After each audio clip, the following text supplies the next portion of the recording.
Good morning, ladies and gentlemen. Have you ever imagined a life when you are a successful person? You have so much wealth that you have the freedom to spend it on whatever you want? But hold it right there. If you are a successful person, are you successfully able to manage your money? Ooh, that's not necessarily true. Let's call him John. John is a very wealthy man. Right now, he's currently spending his wealth on fashion brands most people would guess: Gucci, Prada, and many more. But he feels that his spending is not enough. So then he buys Lamborghinis, Ferraris, or if he wants to go a bit crazy, Rolls Royce. But despite of all that, he still wants to go to vacation to Alaska. You see, when he buys all these things, he doesn't actually know how much money he should spend, so he just spends everything. And he doesn't think about emergencies or unexpected incidents like inflation or company downsize. He just puts all of his wealth on everything he ever wants without thinking about any of those. So, what happens if John overspent his money? Well, he would run out of his money. And what happens when he runs out of money? Well, he can't provide himself with basic needs. He can't do that. Then what would an illiterate guy do? He borrows money. But when he borrows money, he has debt to pay. And if he can't pay it back, well, then let's just say that John's life is going to take a turn for the worse because he is going to dive into a long, harsh, and very traumatizing life. Prepare to scrap all of his future plans and say hello to anxiety, depression. Oh, I almost forgot. The car and fashion brands I mentioned earlier? Yep, all of them sold and goodbye. You don't want to be in John's place, right? This is when the term financial literacy comes into place. But how do you earn financial literacy?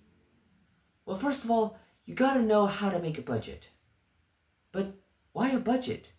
Well, because if you know how to make a budget, then you can identify what is needed compared to what is not.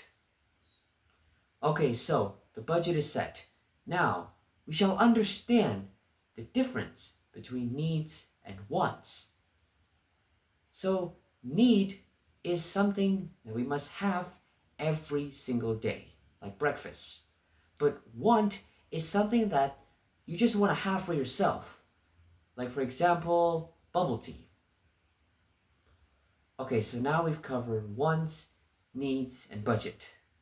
Now we're going to talk about a particular problem no teen should ever be involved in: debt. No teen should ever be involved in that specific problem because debt kills your friendship, it kills your opportunities, and it even affects your psychological being. So, how do you, as a high schooler, not get involved in debt? Well, the only answer is simplify your life. I would rather starve than would spend a lot of money just to meet with my peers. So instead of making my life better, I'm making it more miserable. Let me be straight. No one in this world would say that debt is their best friend. If you somehow find a person who says, hey, I love being in debt, I'm sorry, but you have a very crazy and over the top insane person. Life is very happy when you actually spend the money that you actually have. So please just don't go into debt. Really, it's just not worth it for you to be involved in. And also, when you have problems with money, oh please, don't even think about it. You are literally ruining your life before it even began. So don't do it. Don't be in debt. Never, never ever be in debt. Okay? To close my speech, I want to share a Japanese quote. It goes by this: money grows from a tree of persistence. Thank you for your attention. My name is Bono Kriestian, and have a wonderful day.